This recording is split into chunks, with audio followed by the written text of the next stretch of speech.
Islaamummaa faaya ifaan dhaabnee jalina qulqulluu dogoraan qabne faaya caaloo arganne badhaasaa dandami laalimee yobbola mi'aasaa. والله جمعت ما سينا قبضني في كأي وصوفة اللي جيرتي نكمل سنين سنين لي ما شاء الله ومفيرون نجيا تابين أكان نجالك تاني جامعتك يا كالي بقى جويا كان اللي نسنجي بقى وروني جويا جمعت جويا بربادن. Hi family jirtu baga jiraatanii akkuma argitan ummi firoon nagaan Kanaadaa geettee mucaa isii wajjini alhamdulillahi rabbil aalamiin baga nagaan geettee viidiyoo ishii dhageettanii jirtanii gammachuma isin gammaddan viidiyoo seenee laayivii seentee dubbattee jirti viidiyoo isii sagalee isii xiqqoo dhageettanii jirtanii jalqaba irratti akkuma argitan kun akkanatti nagaanii Kanaadaa geetteerti mucaa isii wajjini. Alhamdulillah gammachuu caaluu gammachuun isii gammachuu kenna baga rabbiin sadarkaa bareedduu tana kennee fi gammachiisee kan namni kamuu achi hin bahin carraa Kanaadaa kan isii baasee achi deemte ammallee nama maasha Allah haala kanaan maasha Allah tabaarakallah haala gaariin ummi firoonii Kanaadaa dhayxee haala gaariin simatanii jiranii maasha Allah alhamdulillahi. Dacheen Kanaadaa haala gammachuun umrii kee guutuu gammachuun si haa simattu baga rabbiin nagaan achiin si ga'e mucaa keetii wajjii hedduu tokko si gammanne alhamdulillahi. Simatu amala qabeettii namaati waa obsituu namaati waa hedduu obsitee qormaata hedduu obsitee kasiif rabbiin malee namni quba hin qabne obsitee dabartee as geettee baguma rabbiin obsaan aannan goromsaa dhuga jedhanii namni waa obsu. Gaafa tokko gammachuu hin dhabu namni sabrii qabu gammachuu hin dhabu jechuudha. Baga rabbiin si gammachiise osoo namni waan biraatiin si gaddisiisuuf waan adda addaa dalagu baga rabbiin si immoo sadarkaa kana sii kennee si gammachiise reedillee rabbiin of isa haa beeksisuu jechuudha. Ganaa ammallee isii aarsuu fi dullatti wajjin roomaantikii dalagaa jechuudha. Ara ta'u inji reedi. Roomaantik illee nama umrii ofii wajjin bareeda roomaantikii akka isaaniitti isaanii isii aarsuu fi rabbiin abboo kanaa miti achi dhiisaa jedhee isiin utuffattee isaan dhiifte jechuudha. Ganaa dullatti walii gadi ofa roomaantikiin illee nama ilmee namaati wajjin walirraa tola nama roomaantikii nama gubuuf roomaantikii dalaganii jechuudha. Isiin duraa tuffattee dhiiftee baga tuffattee osoo nama tokkootiif aareetiin waa balleessa. Badiin inni qabullee niitima kana irra fuudhuudha malee badii biraa hin qabu.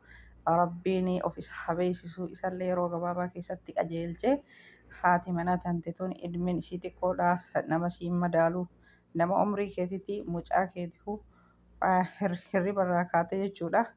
Namni haadha manaa ofii ilmoo ofii dhiiseetiniin gara nama biraa olii gadi oofu kun sirraan tolus sirraan bareedus haga feetan yoo of bareechitan haga feetan roomaantikii feetan yoo taatan ana akka kiyyatti walirraan bareeddanii isiniin jedha.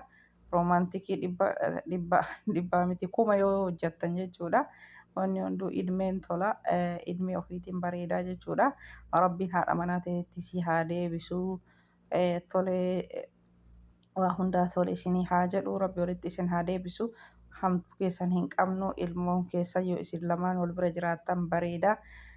Rabbiin reedillee haadha manaatti itti deebi'uu qaba jedhee nama yaada yeroo gabaabaa itti deebi'ee ilmoon isaanii jidduu isaanii lamaanitti guddatu rabbi haa taasisu. Alhamdulillah baga nagaan achi geette ummi firoo ammallee sitti haa tolu dacheen Kanaadaa akka dachee biyya abbaa keetii sitti haa tolu sinjira sitti haa tolu. Rabbiin jireenya kee haa tolchu atu amala qabeettii gaarii namaa obsituu namaati.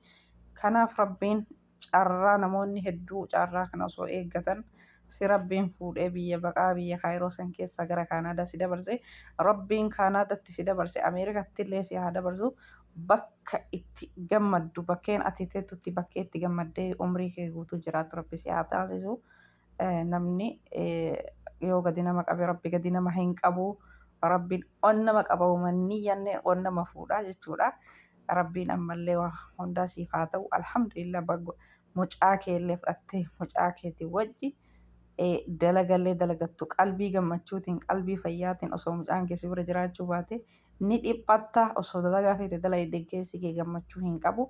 Baguma rabbiin carraa kana si baase ammallee rabbiin ilma keellee guddise ilma boruu guddatee bakka guddaa ga'ee gammachuu hangana hin jedhamne si gammachiisu rabbi si haa taasisu. Sillee fayyaa umurii dheertuu wanna hunda sitti haa bal'isu siin jennee jirra ummi firoo. Namni hundi isaatu si jaalataa jechuudha. Maaliif kuni amala qabummaa keetii fi gaarummaa keettu namoonni akka si jaalatan taasisaa jechuudha. Nama amala qabu, nama naamusa qabu, nama adaba qabu eenyummaanuu ni jaalataa jechuudha. Rabbi irreedillee yeroo gabaabaa keessatti siif haa deebisu. Abbaa manaa kan kee ni jaalattaati. Kanaafuu akkuma ati jaalala isaatiin obsitee teettu sanitti rabbii walitti isin haa deebisu. Egaa hordoftoota kee hundi keessanuu ummi firoonni jaalattanii salaamtaa isin gaafachuu hin daganne hordoftoota kiyya. Assalaamu alaikum warahmatullaahi wabarakaatu. Kabajamtoota fi jaallatamtoota daawwattoota hordoftoota YouTube chaanaala kiyya jalatti argamtan hundi keessanuu baga jiraattanii warri jalqabarraa gammaana hordoftan amantii kutaa ganda osoo hin jenne naaf jiraadha. Kan alaa kan biyya keessaa kan na hordoftan silaa namni hordofuu hin jiru kan na hordofuu nama takka lama sadii. Kanaafuu hundi keessanuu baddanii jirtanii jechuudha. Warri duraan na hordoftan garam akka dachaatan ani hin beeku. Namni komantii barreessee laayikii godhaa kan dhufe illee komantii barreessamee laayikii godhaa kan dhuftan sunuu laayikii fi komantiin garaa isin nyaatan fakkaate. Hordoftoonni kiyya badanii jiranii bakka amma soqu malee hin taane garam akka badan ani hin beeku. Akkasii warri irra dhuftanii laayikii godhaa komantii barreessaa jechuudha. Horummaan laaltan sunuu jechuudha. Hordoftoonni kiyya badanii jiranii baay'izawee waan isaan taanaan hin beeku. Profaayiliif na dagattanii maqaan chaayinaala kiyyallee akkuma duraatitti jira. Maqaa wanni achirraa jijjiirame hin jiru profaayilii jijjiirame malee.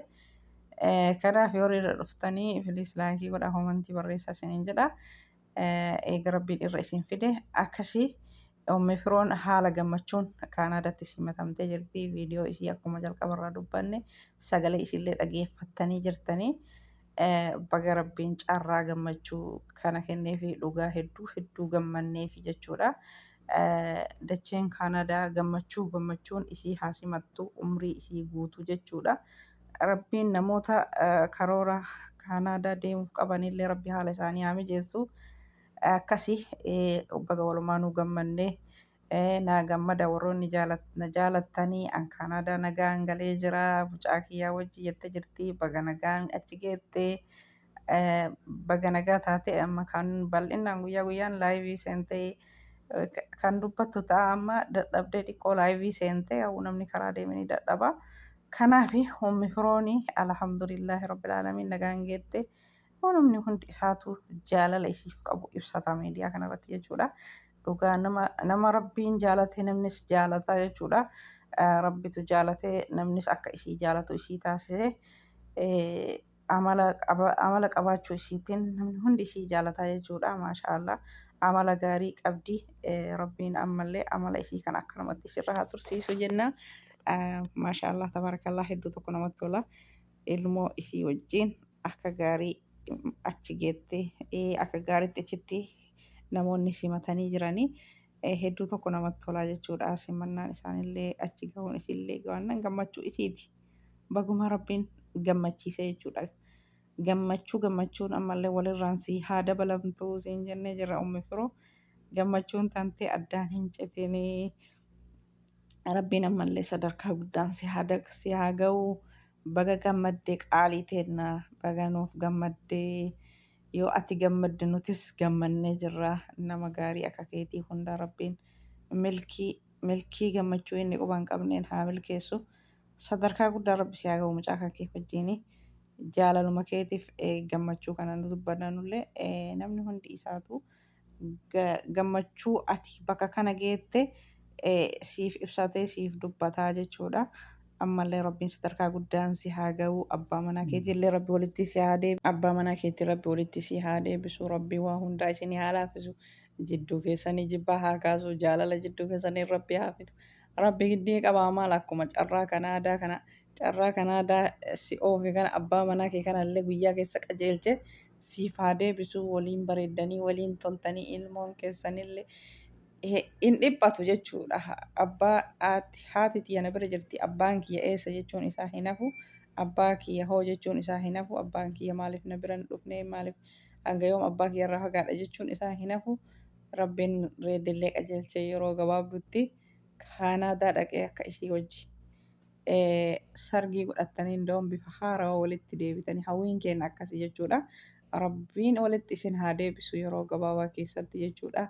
Sargii godhattanii jaalalaaf gammachuu walitti deebitanii wal faana jiraachuu Kaanaadaan gammachuun isin simachuu isinii haa taatu.